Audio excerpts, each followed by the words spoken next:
days, we're going to turn Nevada red and make Donald Trump the president-elect of the United States.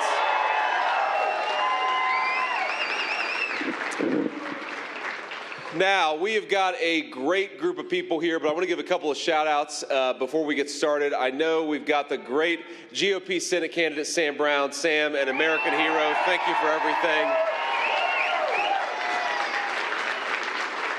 You know, Sam has served this country in so many ways, of course, but I think the most important act of Sam Brown's service career may very well come when he unseats Senator Rosen and represents the people of Nevada in the way they deserve. We got the great state GOP chairman, Mike. Say hello to everybody. Thank you, man. He's doing a good job. We're going to win thanks to this guy. How much are we going to win by? He said we're going to win by 5. Hold him to it. I'm going to be back here. I'm going to be pissed off if we don't win by 5, Mike. But he's doing an incredible job. But look, we got to talk about the fact that you've got a person in Kamala Harris who's running for president, pretending that she somehow has nothing to do with the problems that have been caused by her leadership over the last 4 years. I've never seen anything like it, my friends. She goes around the country and she says things like, on day one, we're going to tackle the affordability crisis affecting our families. And on day one, we are going to secure the southern border. And I think all of us with a lick of common sense have been thinking to ourselves, Kamala, day one was 1,400 days ago. What the hell have you been doing the whole time?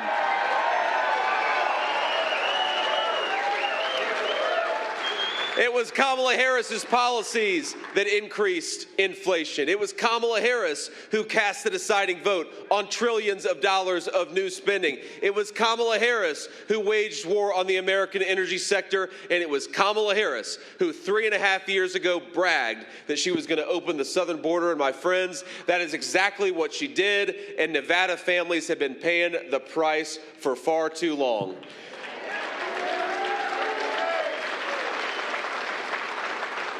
So I think while Kamala Harris is betting that the American people will just forget that she's been the vice president for the last 3.5 years, the people in Nevada are going to send a message in 13 days. Kamala Harris, go back to San Francisco where you belong. You belong nowhere near the Oval Office.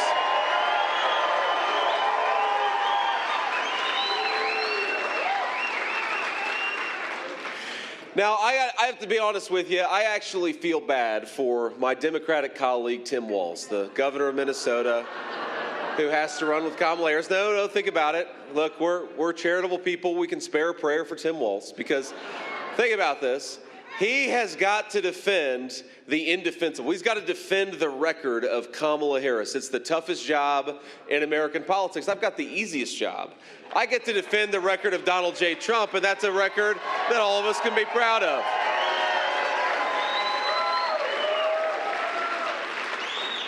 So when Donald Trump was president, we had the fastest rising take-home pay in 40 years in the United States of America. That's something to be proud of. But now Tim Walz, his boss, we've had the slowest rising take-home pay that we've had in 40 years in this country. Under Donald Trump's leadership, we had inflation that was at 1.5%, the lowest inflation in a generation. That's a good thing. And under Kamala Harris, we've got inflation that is as high as it's been in 40 years. The average Nevada family is paying $1,000 more per month to afford today what they could have afforded when Donald Trump was president. Kamala Harris, of course, came into office bragging that she would open the southern border, and that's exactly what she did. And, of course, we're dealing with the fentanyl crisis. We're dealing with overcrowded public schools. We're dealing with a lot of folks who can't get medical care because hospital wait times have shot through the roof because we've got millions of people who are in this country who don't belong to be here. Meanwhile, Donald Trump closed that southern border, built the wall, and deported illegal aliens. That's a record to be proud of, my friends.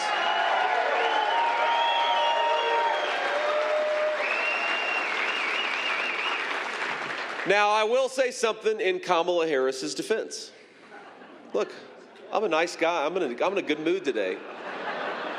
I said something nice about Tim Walz, and now I'm going to say something nice about Kamala Harris. I really do think that every time she goes out there and does an interview, we pick up about 50,000 votes.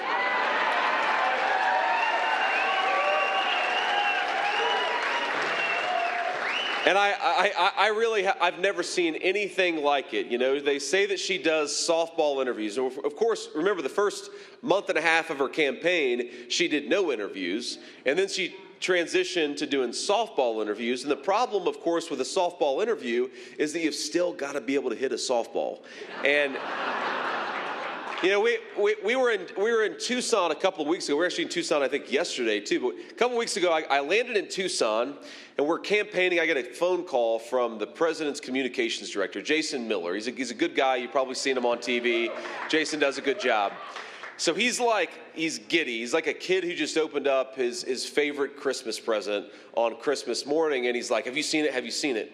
And I said, "Have I seen what?" And he said, "This clip of Kamala Harris on The View, she blew up her entire presidential campaign in 19 seconds. I said, "Well, what do you mean?"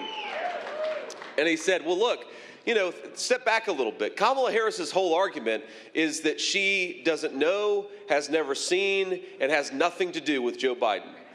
She's a sitting vice president, but you would actually think that Kamala Harris has never actually been in the same room with Joe Biden, even though for 3.5 years she bragged about being in the room when all of the bad decisions of the last 3.5 years were made." But that's the theme of her campaign. So she gets a question from a person on The View, which, man, there are many sacrifices to run for vice president of the United States, and I wouldn't complain about any of it. I'm having the time of my life. It's the greatest honor of my life. But I do sometimes, when I watch a Kamala Harris interview on The View, I do feel like I'm sacrificing for everybody. Because you want to lose about 20 IQ points, watch Kamala Harris on The View for about 3 minutes. Anyway, they asked her the question, what would you do? What would you have done differently than Joe Biden? The ultimate softball. She should have been able to knock that one out of the park, give an answer that defines her campaign. She kind of gets a blank look and says, "Well, nothing comes to mind." And then I thought to myself, that could maybe be the campaign slogan of Kamala Harris is nothing comes to mind.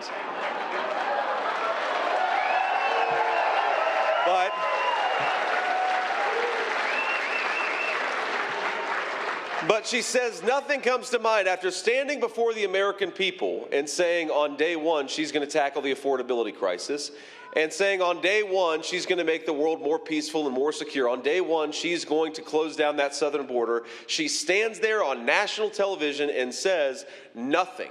I would have done nothing different over the last 3.5 years. And I think the people of Nevada, the people of the United States of America, we are ready for change. We are ready for Donald J. Trump. We are ready to put this country back on track.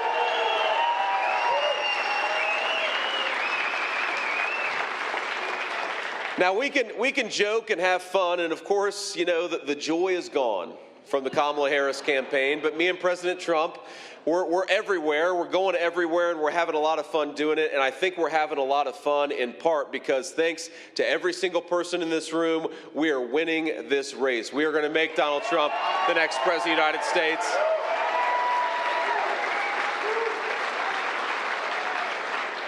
But I don't want to just have fun because we have some serious issues confronting the country, and we got to be honest about the fact that unless we boot Kamala Harris out of office, we are going to have some serious, serious problems in the United States. Now, I know this very personally, my friends. I was raised by my grandmother because my mom struggled with opioid addiction for a big chunk of my life. I love Mamaw. Thank you. I appreciate that.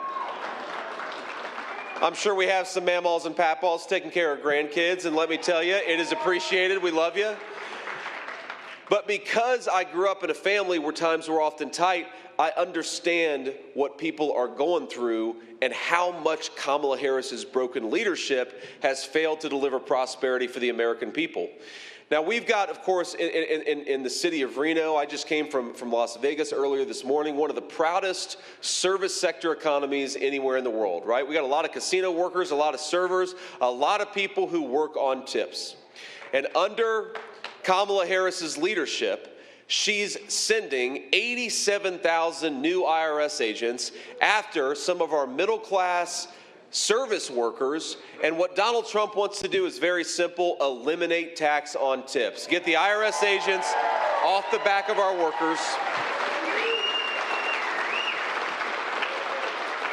You know, Nevada families are getting slammed by Kamala Harris's tax policies, and Nevada workers, I don't think they can manage another 4 years of the IRS coming and harassing you over a few bucks. If the IRS is going to do anything, why don't they go after companies that are shipping American jobs overseas and leave middle-class Nevadans the hell alone?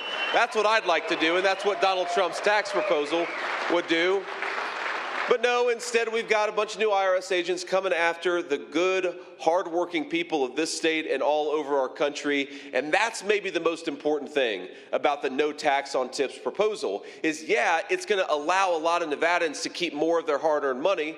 And we know, by the way, I think it's about 65% of the workers in Nevada who work for tips are moms, okay? Let's help out our moms a little bit, right?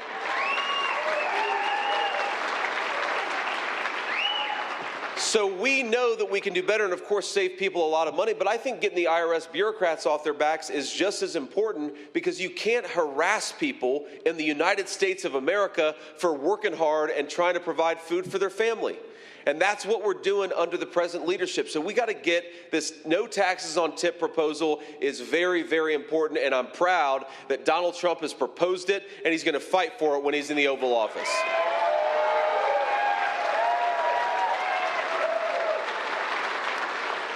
Now, I will say that like a lot of our good proposals, Kamala Harris, despite being in office, every time we come up with a really good idea, about 3 days later, Kamala Harris says, I want to do that too. And now that I think her campaign is floundering a little bit, you know, I was talking to the president recently. I said, sir, she's going to show up to one of those rallies. She's going to have a long red tie and a red MAGA hat, because this is the only way that she's going to be able to have a chance in this election, is just to copy you in every single thing that you're doing. But think about this. Would you rather have a career politician making big talk about what she's going to do, or would you rather have Donald J. Trump, who already did it and will deliver big for American families again?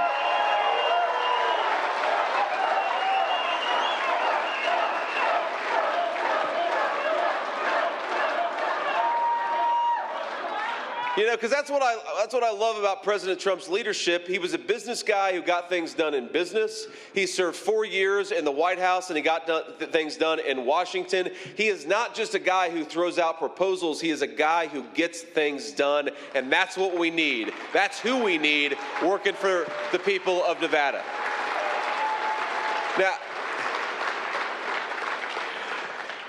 Now, we also got to talk about a big problem that is affecting the people of this state. But let's be honest, every state is a border state, and so the wide open southern border is affecting everybody. And one of the things that the media, I think they got to be more honest about this, is you've seen home prices in Nevada go up about 40% under Kamala Harris's leadership. And I'm the first millennial on a major party ticket. I'm 40 years old. I just turned 40 a couple weeks ago. And actually early on, when we first started campaigning for vice president, I'd say, you know, because I just had my birthday, and my birthday was in early August, and I'd say, you know, I'm really mad about having just turned 40. And then somebody who had just turned 60 would come up and say, shut the hell up about turning 40. This is not something that you need to talk about. So I stopped complaining about my age. But here's the thing. I think because I'm a millennial, I look through the perspective of people in my generation, people who want to be able to afford the American dream of homeownership in the United States of America, and it's becoming more and more unavailable thanks to Kamala Harris's policies. We can do so much better. I think with Donald Trump as president, we're going to unleash a golden age of prosperity and make homeownership affordable again for the people of Nevada and the people of the United States of America. And we got to talk about both sides of this, because the reason housing is so expensive is because there's too little houses being built and there are too many illegal aliens in this country going after homes that ought by rights go to American citizens. Let's talk about both. Let's talk about both of those problems. So first of all, why do we make it so hard to build in the United States of America? Think about this. Our grandparents went to the moon with pocket calculators and slide rules, and under Kamala Harris's leadership, she's made it so hard that we're not building enough homes for the people who live in the United States of America. The regulations are ridiculous. The regulations on our energy sector have made it more expensive to build homes, because when you make energy more expensive, you're going to make home building more expensive too. And I think especially in the state of Nevada, we've got a ton of federal land. It's not being used for a national park. It's not being used for anything. Why don't we build some homes on that land and give the American citizens a place to live in their own country?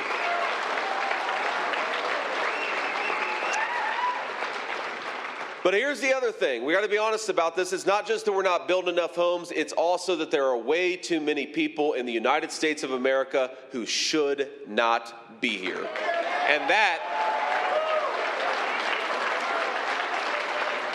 And look, a lot of them are good people. I'm not mad at anybody for wanting to come to the United States of America. I am mad at Kamala Harris for opening the border and making the American dream unaffordable for American citizens.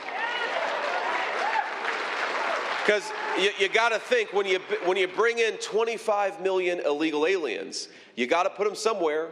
And sometimes, by the way, they're getting put up in five-star hotels at taxpayer expense. That's what Kamala Harris's border has done. But it also means that they're going in homes that ought by right belong to the United States citizens, the people who built this country. And here's a very simple principle that Donald Trump will follow in the White House to make the American dream of homeownership more affordable again. American homes for the American people, not for illegal aliens who don't deserve to be in this country in the first place.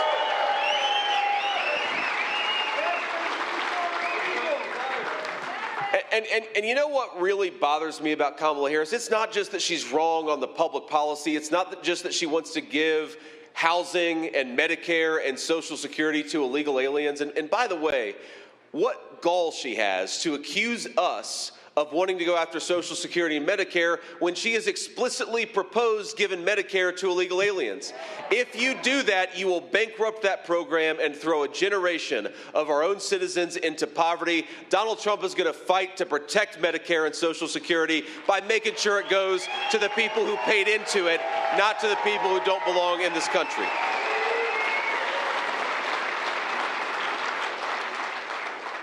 But we've got to be honest about where we are and how to make this country and our own people more prosperous. Because you're not going to do it with an American leader who doesn't put the interests of our citizens first. And not only that, again, I disagree with her on so many issues. We could talk for the next 3 hours about all the things that Kamala Harris is wrong about. But the thing that bothers me the most about Kamala Harris and her ridiculous campaign is not just that she disagrees with us on public policy. It's that she wants to censor you and silence you instead of persuading you. And that is a violation.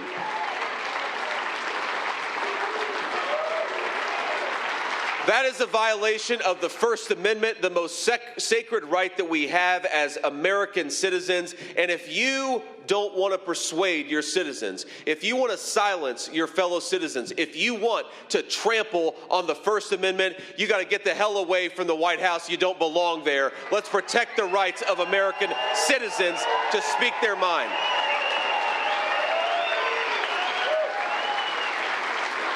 And we see this in so many ways, friends. We see it with big tech censoring people. Remember a few years ago where if you suggested that it was ridiculous to make a 3-year-old wear a mask, you could be kicked off of social media. We see it with the technology companies trying to silence stories that are bad for the Democrats in the run-up to the last election and to this one. And you see it when Kamala Harris, when we complain about Kamala Harris's border policy. When we talk about Kamala Harris's immigration policy, she dares to call the citizens of our own country racist and bad people. We are not racist for wanting to secure the border. We want to secure the border because we love this country, we love its people, and we want to keep it safe.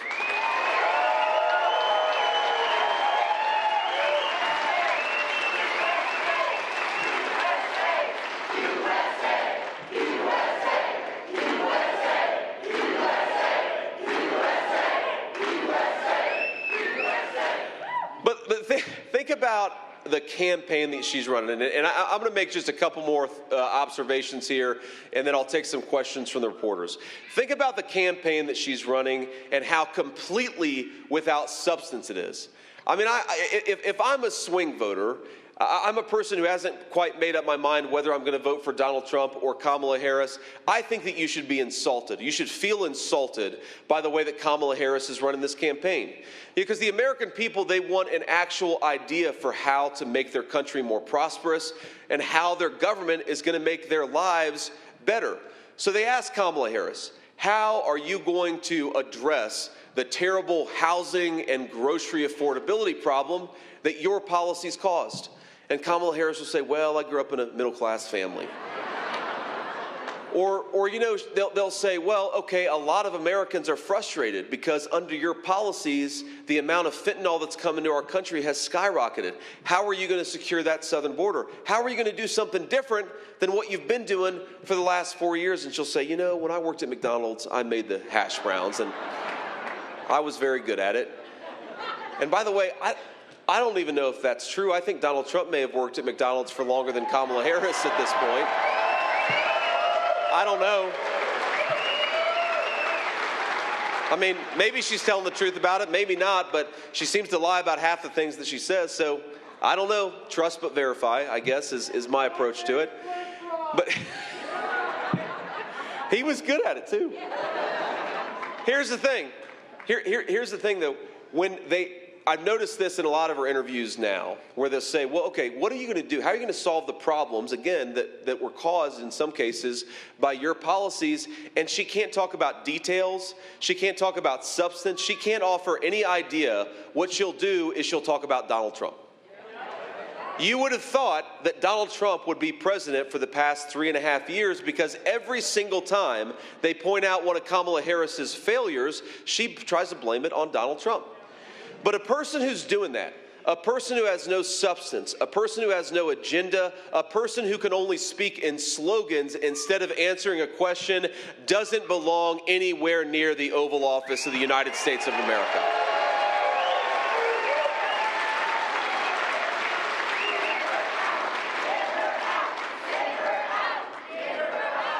And if you are a citizen of our country, look, you might agree or disagree with something that I say. You might agree or disagree with what Donald Trump says. But we believe that to run for president and vice president of the United States, you ought to get out there and try to persuade your fellow citizens. Don't lie to them. Don't repeat these ridiculous slogans, and don't run from your own citizens. And sure as hell, don't censor them. Go out and persuade them. And that ultimately is the biggest difference between Kamala Harris and Donald Trump. Donald Trump may disagree with you on an issue. You may disagree with him. But he will fight for your right to speak your mind because this is the United States of America, and we're allowed to say what we want in our own country.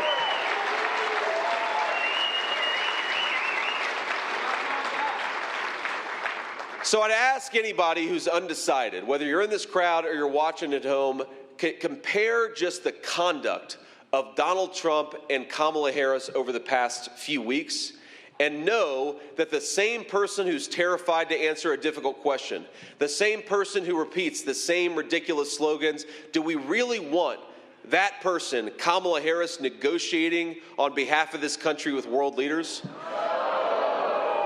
Do we want Kamala Harris answering the phone call at 2 a.m. when there's a terrible emergency? No. We want competence, we want intelligent leadership, we want courage under fire, and I think for all of us that means Donald J. Trump has got to get back in the White House.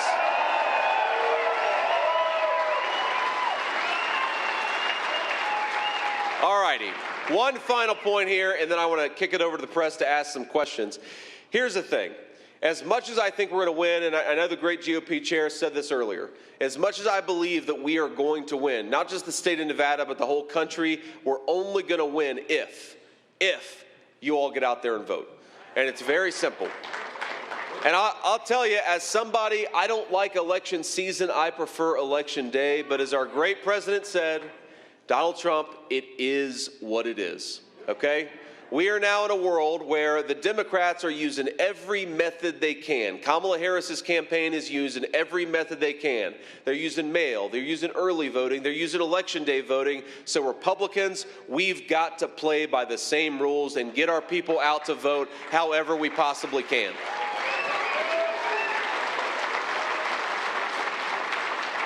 So let's get out there and vote early. Let's get out there and vote by mail. Let's get out there and vote however makes the most sense. And not just you, but I want to make a request of you. In fact, I'm going to make 3 requests of you. Number 1, I want you to vote, every single person in this audience, I want you to vote 10 times.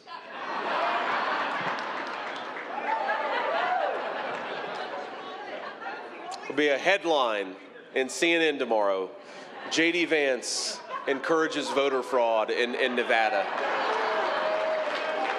I want you to vote 10 times the legal way, and here's how you do it. You get yourself to the polls, you get 9 friends and family to join you. That is the legal way to vote 10 times. Because let me give you a little insight. Let me give you a little insight into the way the campaign thinks about this is it's very simple. The people who always vote, they're always going to vote, okay? It sounds simple, but the people who vote every election, they're going to show up no matter how much we persuade one direction or another. And of course, a lot of those people are Democrats and a lot of those people are Republicans. Where the election is going to be decided is the people who don't always show up to vote. And that's not going to happen. They're not going to get to the polls unless we're out there working to try to get them to the polls. That is what you all can do. You can be force multipliers for the Trump campaign. The Trump campaign is not just me going around and giving speeches and talking to reporters, and it's not the president going and doing these rallies. It's all of us together fighting to save the country, and what we need from you is to get your friends and family to the polls.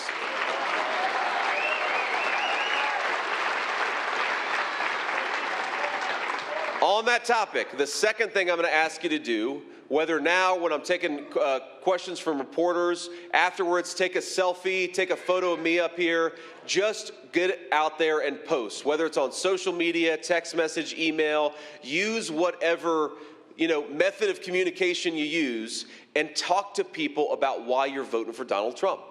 It's very simple. If we get out there and we talk about why we're voting for Donald Trump and 100 of our friends see it or 1,000 of our friends see it, that's the way that we become a force multiplier and win this campaign in Nevada and everywhere else. So number 2, talk about why you're voting for Donald Trump. That's the second request. And here's the third request. There's a website that we've built that helps you check your registration. It helps you check where your polling location is. You can make sure your registration is up to date. You can also find information about how to get involved in our voter turnout efforts. And I'm going to repeat it, but it's swampthevoteusa.com, okay? Swampthevoteusa.com, because as President Trump says, the only way we're going to win is to swamp that vote. Get out there, make your voice heard, make your friends and neighbors' voices heard, and we're going to take this country back, my friends. We got 13 days to do it. God bless you all. Thank you for what you're doing. Thank you for having me. I love this city and I love this state. God bless you.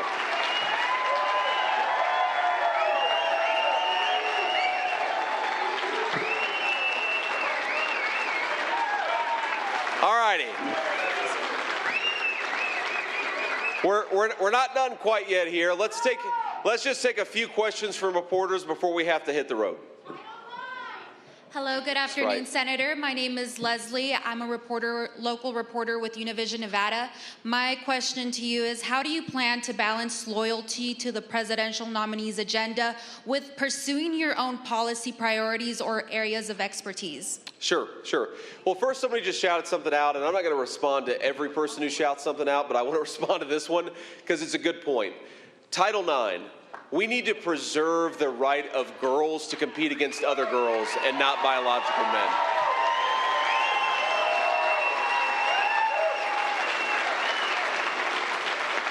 And for so many folks out there, I mean, you look at the coalition that Donald Trump has assembled. We've got on the right people like Georgia Governor Brian Kemp, former UN Ambassador Nikki Haley.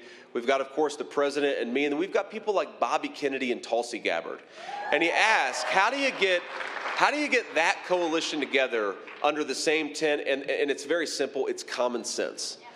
If you believe that children ought to be educated and not indoctrinated at schools, if you believe that we ought to have a closed southern border, if you believe that in sports boys should compete against boys and girls should compete against girls, that's common sense. And that's all we stand for. You don't have to agree with us on every issue, but let's cut out the craziness in our politics and get back to common sense. And that's Donald J. Trump's leadership. Now, you asked how to balance, obviously loyalty to the president, because he's going to be the president in just a few short months, president-elect in a couple weeks. How to balance that with my own agenda. Look, my own agenda is the agenda that's best for the American people, and that is Donald J. Trump's agenda, because he's going to fight for the American working people every single day. Now, of course, you're going to have disagreements from time to time. My job is to offer the president the wisest counsel that I can, to be honest with him about my opinion, but ultimately, the president of the United States is going to make decisions, and he's going to make very good decisions for the American people. That's why I'm thrilled to be here. That's why I'm thrilled to support him. One thing I say, you talk about loyalty to Donald Trump. Look, I love Donald Trump, and I am very loyal to Donald Trump. But I think I speak for President Trump. I speak for myself. Loyalty first to the American people. That's why I like Donald Trump, is because he's loyal to the American people. And it sounds so common sense, and it sounds so obvious, but when you've got a vice president, Kamala Harris, who's opened the American southern border, who's given free health care benefits to illegal aliens, can we just get back to a president who cares about the citizens of his own country?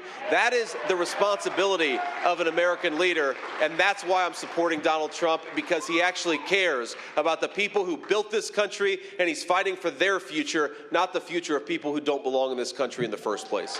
Next question. Senator Vance, thank you for taking questions, first of all. Actually, you're welcome. Taking questions.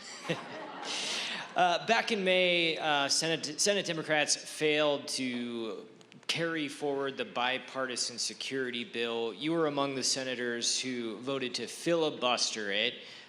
Chuck Schumer said Donald Trump was trying to pressure Republicans to vote against it in order to campaign on border chaos. My question to you, sir, is what was actually in that security bill that you had policy disagreements with? That's a good question, and actually, I mean, you guys have way better reporters here than most of the national media, because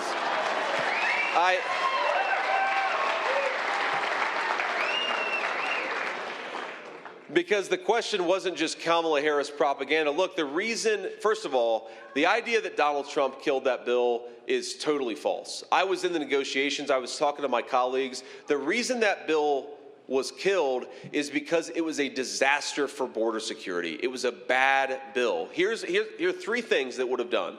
First of all, it would have given the ability to grant asylum without any hearing to the most liberal bureaucrats in the entire country. You want to have an open border, you give liberal bureaucrats the ability to wave a magic wand and give amnesty to millions upon millions of people. And not just that, but it would have been impossible for the president to change it. Because once that's written into law, you can never go back. It codified catch and release, in other words, and that is a disaster for the American people. Number two, that bill contemplated giving legal status to 2 million illegal aliens every single year. What kind of a border security bill gives legal status to 2 million people per year? That's a disgrace. That's not a border security bill. That's a Kamala Harris open borders bill, and I'm glad that we destroyed that bill because it was bad for the American people.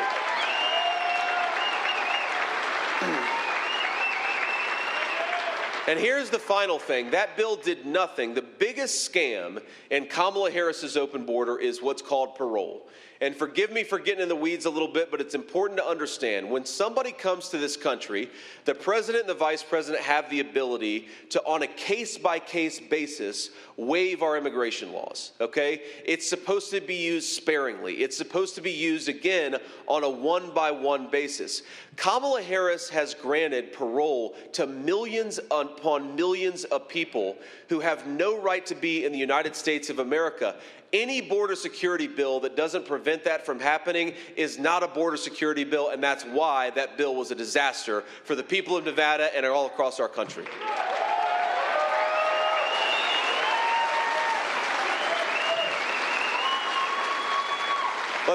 Let's do a couple more questions.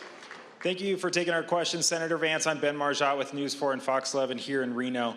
If elected, what specifically would you do to prevent transgender women from playing in women's sports? Because in Nevada, the University of Reno's Reno's president, a Republican, we might add, says that it's against the Nevada Constitution to forfeit a game for reasons related to gender identity. Well, so here's the problem here, is that you have to make clear that Title IX protects the interests of our young girls instead of facilitating the destruction of girls' sports. That's all you have to do. Title IX. Now, maybe we have to amend the law, or maybe it's just a matter of enforcement, but we've got to make clear that Title IX protects the rights of our young girls to compete against young girls. It's that simple. And this is, I mean, look, this is a public safety issue, especially with contact sports. I'm the father of a 2-year-old daughter. I don't want my little girl to grow up to compete in sports and then to get bludgeoned by a man. That's disgusting. It's disgraceful. It can't happen in the United States of America. I want her to build confidence. I want her to learn teamwork. I want to learn about the give and take of sports. That's why we think it's so important for our young girls to participate in sports. But in the name of a far left, lunatic, progressive idea, we are destroying girls' sports in this country. It's going to have ramifications far beyond just athletic competition.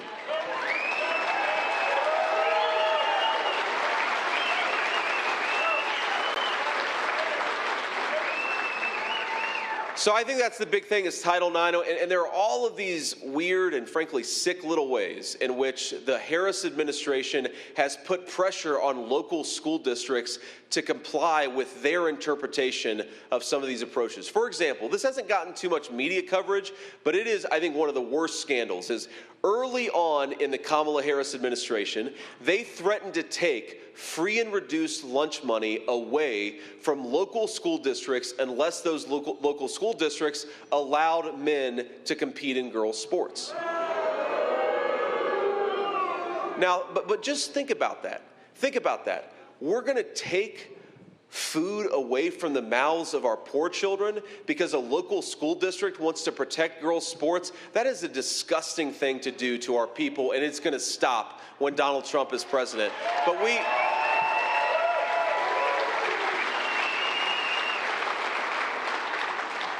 But it's so odd to me that the national media never asks Kamala Harris, do you agree with taking food from the mouths of poor children if they don't agree with your radical trans ideology? Why have they asked her that? Why hasn't she been forced to answer a single question about literally trying to take food from our poor kids?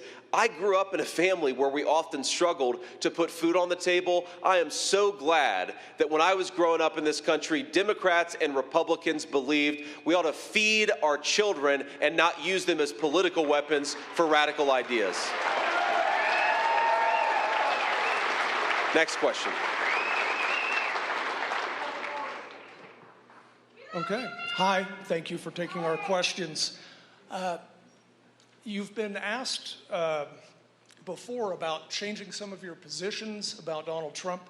And in 2020, you had done a direct message on Twitter saying that Trump has thoroughly failed to deliver on his economic populism. So what has changed in your view regarding that? Well, first of all, on my past criticisms of Donald Trump, you know who remembers those criticisms better than anybody is Donald J. Trump. In fact, I remember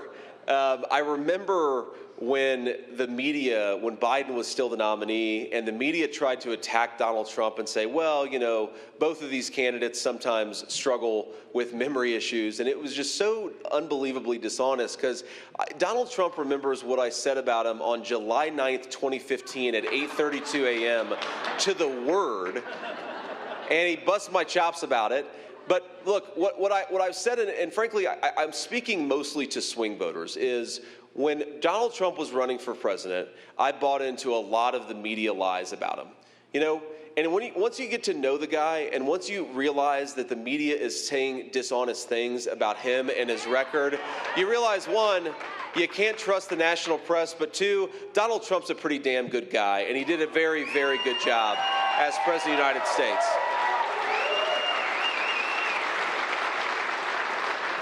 Now, you ask about economic policy from the perspective of 2020. First of all, Donald Trump's economic record speaks for itself.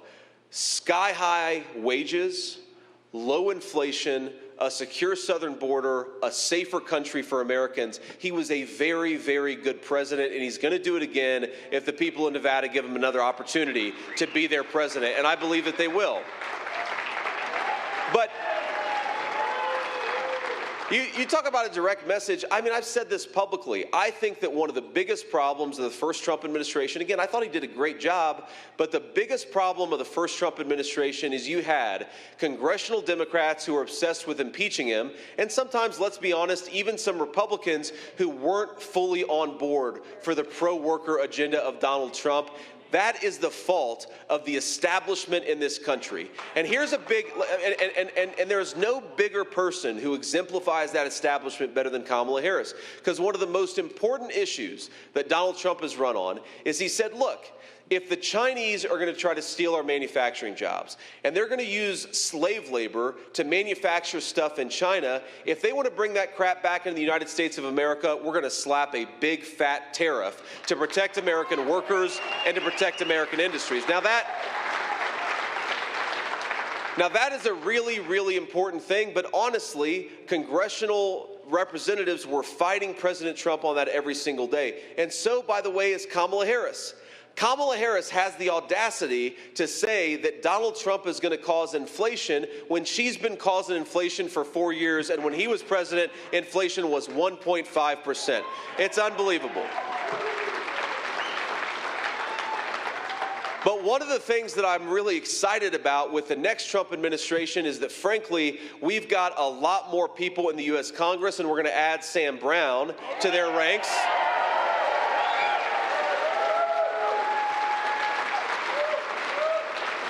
We're adding people who recognize that the only way to protect the American middle class is to stop countries like China from stealing our industrial base, and we are going to do it bigger and better than we did even in the first Trump administration. Next question. Thank you. Thank you for taking our questions. Nevada's economy relies heavily on tourism. The Sure. Biden administration proposed cracking down on junk fees, including resort fees. Would a Trump-Vance administration seek to also end resort fees? Well, ma'am, I appreciate the question. That's something that we haven't talked about between me and the president. I don't want to speak for him until I talk to him, but I'll talk to him and get you a good question. I mean, look, we believe in fairness for American consumers. We think that people, of course, can charge what they want to charge, but they ought to be honest with the American citizenry about what they're charging. It's very simple, right? We also believe that we can have openness, price transparency, not just in the tourism industry, but in the pharmaceutical industry, by the way. A lot of people have no idea what they're buying. We believe in price transparency across our entire economy, but we believe that price transparency can coexist with a thriving tourism industry in the state of Nevada and everywhere else. I mean, look, I love to come here. It's great to come to Nevada. Your weather is a hell of a lot better, especially in the winter, than our weather is in the state of Ohio. We are going to be the best fighters for the Nevada tourism industry that you've ever seen in the White House. And the biggest part of that, of course, is to make sure that Nevada workers are not paying taxes on tips and not being harassed by IRS bureaucrats. That's our best proposal to help the workers of the Nevada tourism industry. Let's do one more question. Senator Vance, thank you for taking questions. Nick Doyle here covering it with ABC News. Unfortunately, we've seen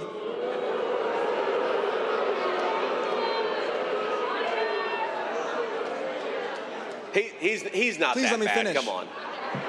Thank you. Go ahead, Nick.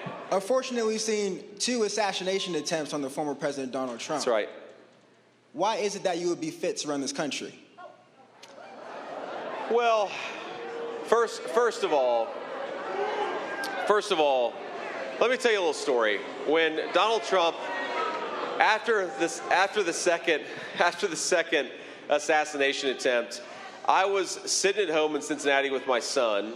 We were sitting on the couch, just me and my 7-year-old, and I get a call, and this is well before the news had become public, but President Trump says, JD, man, they tried to do it again. I said, what'd they try to do again?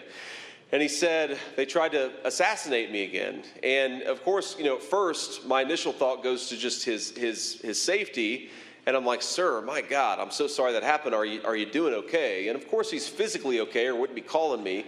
But somebody tried to shoot him a second time, just kind of asking, how you doing? And I'll never forget what he said. He said, yeah, I'm doing fine. I'm kind of pissed off, though, because I was about to make a birdie on the 6th hole, and the Secret Service wouldn't let me finish.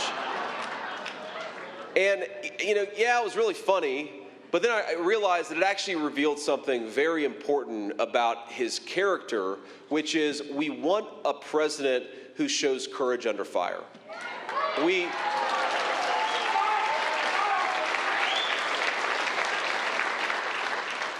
want a president who can take a literal assassination attempt in stride and still go about doing his job every single day. We do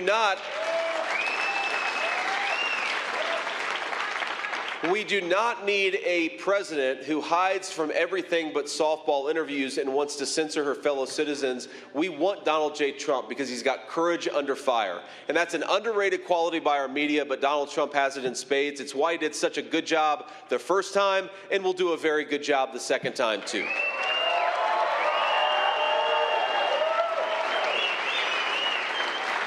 Now, look, you asked me, why am I ready? Well, first of all, the question is not whether the media says I'm ready. The question is whether the American people, they're the ones who determine the president and vice president. And look, I'm proud to be an outsider to American politics. I've been a United States Senator. I've also been a businessman who's created jobs. I was a United States Marine Corps who served my country and went to Iraq when I was asked.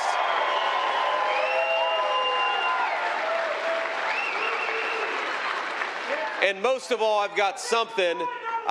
I've got something that we have in spades in this room, and we unfortunately have none of in the White House, which is common sense.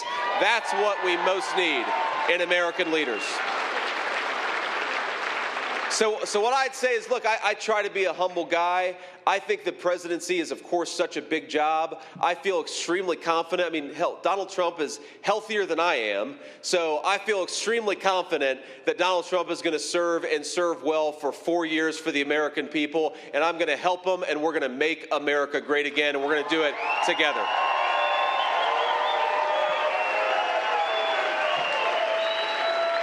So, on that note, let me leave you with a couple of final thoughts here. And I'm sorry to have to leave, but we've got to hit the road. I think that we're headed to either Michigan or North Carolina tomorrow. We're going to have maybe both, maybe more than that. But here's the thing. I think it's, again, we're having a very fun time on this campaign. I think we had a fun time today, right? Okay. I want you to remember why we're doing this. And I know a lot of you are working so hard, you're knocking on doors, you're getting your neighbors out there to vote. I want us to remember the stakes in this election, because I think sometimes it's too easy to think about this as, red team versus blue team, Republicans versus Democrats. Look, I, more than any person in this room, am going to enjoy beating Kamala Harris on November the 5th. It's going to be fun, and I'm going to be happy about it. But the point is not just to beat Kamala Harris. The point is to beat Kamala Harris so that the American people get the leadership that they deserve in these troubled times. Let me just tell you a couple stories. One personal and one of a person I met on the campaign trail. So like I said, I was raised by my grandmother, and I remember there were times when things were especially tight and it gets cold in Ohio in the winter, where instead of turning the heater on, she would say, look, maybe we can turn on a space heater tonight, or maybe we'll just throw a few extra blankets on. Because that's what happens when American citizens can't afford energy costs, is that a lot of our fellow citizens decide to not turn on the heater in the middle of a cold winter night. Well, I believe that if you work hard and play by the rules, you ought to be able to heat your home when it gets cold at night. But let's be honest, under Kamala Harris's leadership, because she wants to buy oil and gas from tin pot dictators all over the world, because Donald Trump wants to drill, baby, drill, and buy oil and gas from our own citizens and from our own territory, we're going to lower energy costs so that every American who works hard and plays by the rules can afford to turn their heat on at night. That's who we're fighting for. Families like that are struggling with high energy costs. I'm going to tell you a story of a woman I met a few weeks ago. She was a retiree. Her husband is about to be a retiree, but he's got a couple years left, and they're raising their grandkids because of this terrible opioid epidemic that's ravaging this country. Now, for 40 years, in good times and bad, she told me that they did steak night on Friday night. And I'm not talking about going to a fancy steakhouse. I'm talking about going to the grocery store and getting a nice steak and grilling it on a Friday night, and that was their ritual. And I think all of us would say it's these little rituals that actually make life worth living. It's why we fight in wars. It's why we work so hard. It's why we build this great country, is those little liberties to build the kind of family memories that this woman had for 40 years, but she gave it up. A year ago, she gave up steak night with her husband because the grocery bills were too high and she felt like she couldn't afford it. So as we're going out there for the next 13 days, I want you to remember exactly what we're fighting for. We're fighting for American families to be able to afford to heat their homes. We're fighting for American families to be able to have steak night on a Friday night. We're fighting for American families to be able to take more of their hard-earned money home every single night. We're fighting for a golden age of prosperity that the American people are going to have when Donald J. Trump is back in the White House. We are fighting, my friends, for a country, and we're fighting for leadership.